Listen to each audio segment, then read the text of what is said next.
What's up, everyone? This is Christian Duke, and you're watching Strength Addicts on Instagram Live, brought to you courtesy of BlackstoneLabs.com, the holy grail of bodybuilding supplements. Guys, there are no more hardcore supplements than BlackstoneLabs.com. Whether you want to build muscle, recover, lower your estrogen, lower your body fat, increase your energy, your focus, go to BlackstoneLabs.com. Also, a big thank you to our supporting sponsor, TitanMedicalCenter.com, for all your hormone replacement therapies, the new ECA Plus stack, glutathione, injectable vitamins, you name it, they got it at TitanMedicalCenter.com.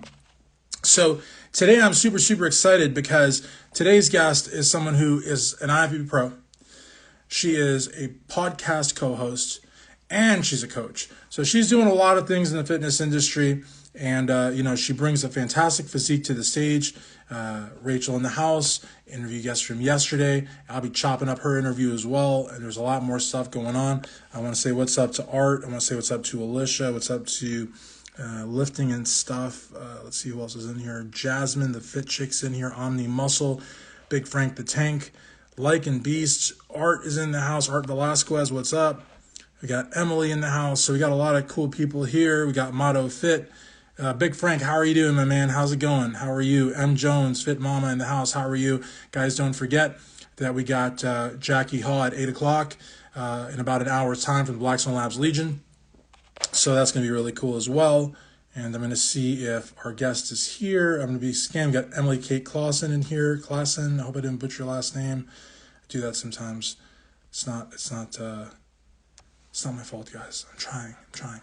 So today was a very interesting day, fun-filled. A lot of interviews. I've decided I'm going to be covering the Rumble in the Borough this Saturday in Nashville, Tennessee, which is going to be very, very cool. Some of the biggest names in the sport will be there. Let's see here. Can I get a chance to do an interview with you this week? This week I'm kind of booked up, but hopefully maybe next week. We got Bella Becca Fit on here. Let's see here. Don't have too much time, but hope the interview goes well. Beck Mackey in the house as well. Let's see if our guest is here. Not yet. So we're going to wait a little bit longer, and if not, we're going to do maybe another couple of minutes, and if not, I will try to go and message her and see. But I'm never on time, guys. As you guys know, I'm fashionably late. It's maybe part of my heritage. In Spanish culture, the funny thing is, so let me give you a little education on Spanish culture. We got Mate Macro in the house. What's up? In Spanish culture, if we have a party at 8 o'clock, okay, and you show up at 7:30, you will never get invited again. If you show up at 8 o'clock, it's kind of like questionable. So you should always show up like at 8:30, 9 o'clock. That's the polite thing to do if you're invited to a party put on by a Spanish person. Our guest is here. See, this is how you got to arrive. You've got to arrive just a little bit after the time. Is exactly what I'm talking about.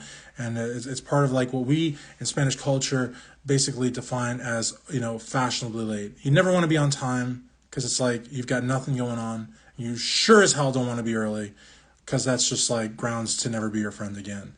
So we're going to bring on our guest, and we're going to have a great chat. Because like I said, she's got a podcast. She's a pro. She's a coach. She's doing a lot of cool things. So let's bring her on. Don't forget, Jackie Hall at 8 o'clock. Be sure to come back. What's up? How are you? What's up? I'm amazing. How are you? I'm awesome. I was just educating them on how if you're invited to a party, like you should never be on time because it means you have absolutely nothing going on, and you should never be there early either. That's like grounds to never speak to you again. Don't. So. Definitely. Noted. So there's so much to talk about. Like, first of all, thank you for doing this interview. Absolutely. Thank you for having me. Totally. I mean, your pictures, what I love about your Instagram is that you have, you've got your shoot shots, stage shots, your workout shot, but they're all like really good. They're all really good. And for someone with as many followers as you have, you engage your followers. Like I've seen you respond to comments. I've seen you like comments. It's those little things that I think are really key in building an audience. Oh yeah. It's definitely something I've worked on for a very long time. So I'm glad that I'm finally getting to a point where it's becoming more of a routine for me. So it's getting easier, even though I'm extremely busy.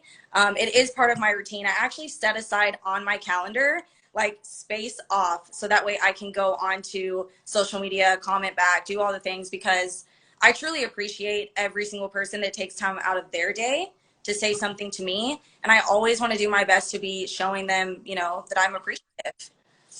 Absolutely. And I've noticed that you do have some male supporters, which is good, but you have an overwhelming amount of women supporters. And I feel that for a woman, and again, not to be sexist, but for a woman to be recognized by other women must be just an amazing feeling, because I feel that women, I feel, hold the bar so much higher when it comes to who they follow and who they publicly support. And so for you to have such an overwhelming response from women, it's got to really make you feel like, I'm doing something right.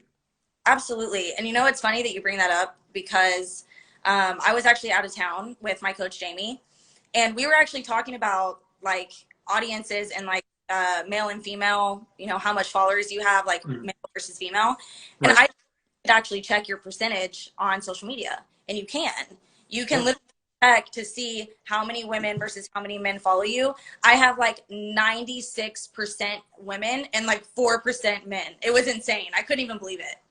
That is so cool. And I feel like, you probably have just an amazing, reach and influence, because everybody, they throw this term around, influencer, like it's nothing. Like, okay, so if you have X amount of followers, you're an influencer. That's not true. Right. A lot of people buy their followers, hence they have no relationship with their followers. But if you're, like I said, actively engaging, responding to comments, liking, you don't have to like all of them though. Just, like strategically, if you will, uh, they will look to you for things. And sometimes you might just, you might just be reflecting on a protein powder. You might be reflecting on the customer service or lack thereof at a gym, just little things without intentionally trying to, sway them. But you do, like, everything you say has an impact. That's really what an influencer is to me. And I think that's what companies are really looking for. So I've noticed that you have a lot of big companies that you're associated with. I think that the proof's in the pudding. They see, what you're all about. They want to be part of that. Yeah, absolutely. I mean, I'm all about like giving back. So if I'm going to be a part of a company, I want to make sure that every single person knows that there's a reason that I support them. I'm not just going to support a company if I don't truly believe like what they have to offer. And I want my followers to be able to get like the same benefits that I'm getting too. So if I'm getting a benefit, I want them to also get a benefit, especially because I have so many clients. So I want my clients to also get that same benefit. And I always talk to my whatever sponsorship that I have, and I always let them know, hey, I have clients, like I want them to be getting support just like I get support. So what can we do for them too? So that's really important to me as well. So if I get involved with the company, I want to make sure that they make my clients a priority, because that's really important to me, and my followers too. I mean, not just clients, but my followers as well. And I think that what makes you so attractive to companies, I mean, I think it's great to be an athlete. I think it's great to be a pro, but the fact that you're also a coach, because I mean, I feel that people that really, really want to excel in this sport, in physique-based sports, they're the people that really listen to their coaches. I mean, to the distance, you know what I mean? I've heard some people say, you know, um, you have to give your coach a chance. You have to follow the plan. Don't cheat. If you fail, you do everything they say and you fail, then maybe it's on them. But otherwise, it's totally on you. And I feel like competitors, and again, not to be sexist, but this is something that I've been hearing as far back as the times that I was at RX Muscle working with Dave Palumbo. Dave is somebody that says this all the time. Women are hardcore when it comes to following plans. Guys sometimes fall, they kind of deviate a little bit, second guess, cheat, whatever. But women are just like really, really like focused on their plans, and all the more reason that your influence is so powerful. As a coach and as an athlete, I think it's like perfect for a company. Yeah, I agree. And plus it just reaches more people. So it's like, even if, a client has 300 followers, they're still reaching 300 people that they Right. wouldn't before. So I still think that it's important whether somebody has a ton of followers or not. Like if you have, people that are behind you that have little followers here and there, like that adds up. Yeah, and it's funny too that you say that, because I've done so many interviews, and I tell people, like, when I, if I have my choice between interviewing like, a top 10 at the Olympia or interviewing I don't know, like a local or regional NPC athlete, I kind of prefer the local or regional NPC athlete because they have so much interaction and they don't realize that, like I tell them, like, they're like, why do you want to interview me? And like, it's like, the people around them at the gym, the people at their work, the people at the GNC or whatever, to them, that's the fitness celebrity, because they see the person, like, going through the whole prep. They see him start out like, big and fluffy, and they see him shredded at the end. And Yep. it's like you said, they may only have 300 followers, but to those 300 followers, like, what they have to say really matters. So that's why, like, I really think that people with small followings should really be grateful for that, and then just kind of like build, gradually to the big following. Yeah, 100%. So how did you come to discover, all of this? Like, did you come from an athletic background? This is kind of like a canned question I ask everybody, but like I feel like everybody has a different answer. Like, how did you come to discover the weights, even before competing? Honestly, I had moved to San Antonio and I was living with my dad and I didn't know anybody there. And so my dad kind of just got me a gym membership because he was like, well, you really don't have anything to do. So like, here's a gym membership if you want to go train. And my dad was actually really into working out. He had a gym at his house. Like, he worked out at home all the time. He's actually the person that like even taught me like certain things, like how to work out and stuff. Not everything, but he taught me some stuff. And then because he was really into it. And then whenever I went to the gym, I just got asked all the time by people if I competed, and I had no clue what they were talking about. I was like, I don't even know what that is. Like, no, I don't. And so I started becoming curious, obviously, because I was like, okay, all these people are asking me if I compete.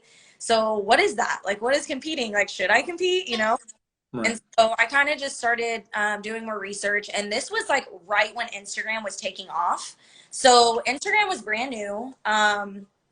And I don't know if you know who Heidi Summers is, Buff Bunny on Instagram. Mm-hmm. She's very known now, but she was living in San Antonio at the time, and she was also competing at the time. So she was literally like the person that I kind of like looked up to on Instagram because she was like blowing up really quickly. And she was known. It was actually a lot easier to blow up on Instagram whenever it was first starting. So it was, yeah, it was like her account was just like everywhere. And that's kind of how I even knew like what bodybuilding even was and Bikini, because I started following her. And then the fact that she was local. So it was just like easier for me to be able to kind of get into it and dive into it. And then I actually tried to find, it was so hard to find a coach. Like, unless you knew someone that did it, it was extremely hard. So I actually couldn't find anybody local. So what I did, and I didn't really know how to train, so I didn't really think that I could prep myself, but I tried. So this was like in 2013. I literally tried to like diet and prep myself. I was so bad at it that I literally put potatoes and rice in one meal. Like, I didn't even know. I just put healthy food in a bowl and just ate it. Like, I didn't know that like you were supposed to have one carb source and one protein, one fat. Like, I didn't know those things. So I kind of just like threw some stuff and then literally went to work and ate and then went to the gym. And like, honestly, I looked better. Like, even though I didn't know what I was doing, obviously consistency is everything. So once you start being consistent with something, especially if it's like healthier food choices, and start cutting out some BS that I was eating, like obviously I'm going to see results. So that kind of like kick started it for me. But I ended up moving to Dallas. That's where my mom lives and my mom's side of the family. So I ended up moving to Dallas like shortly after, I think like a year after that. And I didn't end up doing a show. I was going to do a show local in San Antonio, but I didn't end up doing it. But I got lean. Like, I was actually surprised. I actually looked pretty good for doing it myself. And then I ended up meeting Trish and Branch Warren in Dallas. And that's kind of how everything started, because once I met them, I used to train with Trish every Wednesday. And she's the one that like really kicked my butt. And then once she put me in a show, game over. Like, I was like, okay, this is it. Like, I got first call out. I didn't place. I got seventh place. They placed the top six, but it was so exciting and fun. And like, I come from a cheerleading background, so I'm so used to being in front of people and crowds and, putting on all the glam and the glitter and doing all that stuff and performing. Like, that's what I grew up doing. So for me, I missed that part. I missed the like the performance and all of that stuff. So and the athleticism. Like once I was done with cheerleading, I literally was like, well, what am I gonna do now? And I kind of just like coasted for a couple years because I didn't really know anything, like anything to do. And then once I started, you know, getting into this was like, it was so fun to me. I was like, "Ooh, this is exciting. I want to do this." And I just thought that the bikinis with the glitter on it and the stones were just so pretty. And I don't know, I just like wanted to try it. And once I did my first show, I was hooked. That's so cool. Yeah, and I don't think people realize, I mean, like how expensive some of these suits are. I mean, you can like really go into the poorhouse, but you know, I totally see the cheerleading background. I don't know why, but I could just totally just looking at you, you look like a cheerleader, which is very cool. And yeah, I mean, you know, it's crazy the you know the parallel between Bikini and Instagram because I think they both more or less started around the same time. I think Instagram started in 2012, I think, but it wasn't really big to like 2013ish around Right. there. And I don't know when Bikini actually started, but I don't think it was much before that. So it's kind of weird how like Instagram and the Bikini division grew side by side. But I mean, geez, I mean, like also for folks that don't understand, like it's all bigger in Texas. So I mean, it's like I would imagine that life in San Antonio is like nothing like life in Dallas. You know, it must have been like No, a total culture shock for you. But yeah. so cool that you linked up with the Warrens, though, because I think that that was probably a big game changer. You Huge. know, Yeah.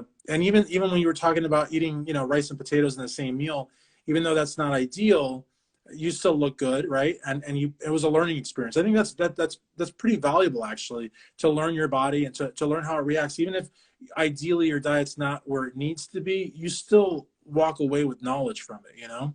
Oh, absolutely. This whole bodybuilding and coaching and all of this stuff is all based on experience. Like the more experience you have, the better you're going to be, the more you can take into whatever situation you're going into, which is why I feel like I'm so successful as a coach. Um, Mm-hmm. I really do feel like it's because I've done so many shows and I've prepped so many people and I've just coached so many people. And I just really feel like it's all from experience. I mean, even on my podcast today, so I have my own podcast, and today on the podcast, we were kind of just talking about just this basically, just like how experience, you know, kind of bleeds into just being able to just get better at whatever it is that you're doing. And especially with this sport, because it's experimenting really, like really what you're doing with your body is experimenting to see what works and what doesn't. And you do the same thing. I do the same thing with my athletes. Obviously you want to do the thing that you think is going to work, but you never know what's going to happen. So you're always like kind of being like, oh great, it worked, like this was what I thought was going to happen, I'm glad that it worked. But bodies are so weird and you never know how bodies are going to respond. And one time your body can respond one way and the next day it responds, you know, something different. So it's like you always just never know, you know, what's going to happen. Mm-hmm. No, absolutely. And I think it's so cute that we have some haters in here leaving comments. That's so sweet. Thank you guys. Keep doing that. As you guys know, haters make you famous. But anyways, but what I was gonna say though, I want to ask you about your podcast. I really, really do. But before I ask you about that, I have got to ask you. Now you're talking about experience, and I totally agree with that. But what I really want, I want to go there because that's so true. I think that's so true. But your cheerleading background, you know, so like when you get on stage, you know, all the greats of posing, like all the greats, Gary Udit, Kenny Wallach. I mean, I'm talking, you know, like Cheech, like the big names. They all say, actually, I think Sandy Williamson said it best. She, you know, what did she say? It was, I can only judge what I can see, right? And so I feel like, do you feel that your confidence, the confidence that cheerleading gave you, does it help you present your physique on stage? Because I've noticed that some girls and guys, no matter how many shows they do, there's like a stage fright factor that really does them a disservice. Honestly, I don't think so because I actually wasn't confident at all on Hmm. stage for a long time. I want to say I did, I mean, like 9 pro shows, and that's not even including my 6 amateur shows that I did before then. My 9 pro shows leading up to my highest place that I ever got as a pro. Um, that was probably the most confident that I ever felt on stage. And it took me that long to like feel confident. So I wouldn't necessarily say that, because cheerleading, I was always like, you know, by myself. I mean, I was always with someone, like in a crowd. And this is by yourself. So it's so much different. I mean, you literally have everyone looking at you, and not only are they looking at you, they're critiquing you. So you're already a little bit like, oh my gosh, I hope they like what they see, kind of. You know what I mean? So that in itself is already extremely hard, and just scary in general. So for me, I do think that like confidence has always been my biggest struggle. I've never felt like super confident. Um, and it's just been something that I've had to really, really, really work on with myself. And I don't know, I've definitely gotten more confident 100%, but I still go into shows like a little bit freaked out, you know. It's just it's I don't know if it ever gets better. I've done a lot of shows. I've done over 20 shows. I did 16 shows last season. Wow. That's so crazy though, because you know how like you know how they say the illusion of the physique and how you present it, how you can hide flaws. Me, I was convinced that that you know, being on stage was like the back of your hand. You know, like total confidence, no nerves, no, you know, the cheerleading background, you know, like the, you know, the rallying up the crowd. But it's interesting though that stage fright is actually, but it's crazy because I never ever would have thought that. You know, my assumption was that, you know, it was nothing to you. I mean, you just get on there like nothing, you know, and that's very interesting. So, but I think that's really good too, because if you have a client that's going through that, I think you can actually help them a lot more so than someone who doesn't have that issue, you know. Oh, And like you said, it may never go away, which is interesting. I wonder how many competitors actually struggle with that. I mean, I'm sure it's not uncommon at all. I mean, oh, I mean, sorry, you've got judges, photographers, audience, media, and then now they're putting everything on like the live feed. So yeah, it's got to be pretty petrifying, I guess. yeah, it's all over everywhere. So, I mean, I definitely am good. Like now, I don't shake on stage, which was the big thing for me. Like my knee really would shake. Like I would get so, and I don't know if it was just adrenaline, you know, all of those things play a huge part. It's just like excitement, adrenaline, nervousness, like everything kind of combined in one. Now I don't shake at all. I feel very calm on stage, but I still have that confidence that I'm still having to like talk to myself and really, you know, assure myself that I've worked really hard, and no matter what happens, like I'm bringing my best and I deserve to be up here. Like all of those things I always have to kind of like give myself a pep talk and then get on stage. But as far as like the actual shakiness and nervous, I don't really get nervous like that. Like every time I get on stage now, I'm totally fine. But you know, as far as like just feeling like, oh, I'm gonna own this, like that's hard for me to do. Like I'm just not that type of person. And I just look at all the other competitors and I'm just like in such awe all the time. Yeah. No, and that's a really nice comment on the muscle you left there. Really cool. Yeah, and I totally get, you know, that you're a very humble person, which is really cool too, especially because you look as good as you do. I mean, you really do. Your physique is just awesome. And what I like is you post gym shots. You know, a lot of pros don't do that. They will post the stage shots and they will post photo shoot shots. But you post gym shots that don't have special effects, don't have special lighting, no photographer's taking credit. It's almost as if you handed the phone to somebody and said, hey, take a picture of me. Very natural. And you look fantastic. So I think that's really, really good. So yeah, for sure. Tell me a little bit about the podcast. Cause like, I think that, I mean, you've got, you know, your side as a pro and you've got your side as a coach, but the podcast, I feel like that's a very serious commitment. You have a co-host, which is really cool. So you're not flying solo. And I think when you have a co-host, you know, you have to, you know, it's a give and take, and you have to compromise a lot of times, you know. I think it's a really cool thing that you have that. So maybe the name of it, when it started, what it's all about. Yeah, so the name is called The Center Stage. And actually, Joe from Project AD, Joe Bentley, he's the one that came up with the idea. He also has his own podcast called All Business, and it's awesome. And it's a males, and then me and another pro, Carolina, we do the center stage, and it's really for women. I mean, it's geared towards women. But we talk about, you know, just fitness in general. We talk about the stage, obviously. Try to go on and get people's like just to answer like questions and stuff. So if people have questions or they want to know something or they want a topic discussed, whatever it is, we try to make sure that we cover all the topics that our followers are requesting. And I mean, I love it. I mean, it's all the things that I love to talk about, you know, coaching, fitness, bikini, um, just, you know, all this type of like lifestyle stuff that we do. So it's very interesting. And the co-host, um, Luke, he's like a manager for Project AD. So he's really cool. He gets, you know, everything. It's very good flow, which is what I really like. So it's fun.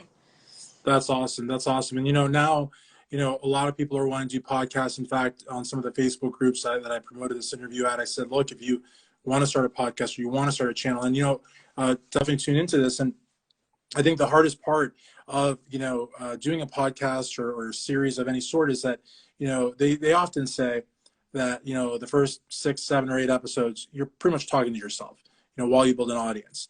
And Yep. you have to be able to do that. You have to be able to, like, okay, I've got 5 people watching. Just treat it like it's 500. You know what I mean? And the consistency of putting out, you know, an episode each week or every other week, whatever the format may be.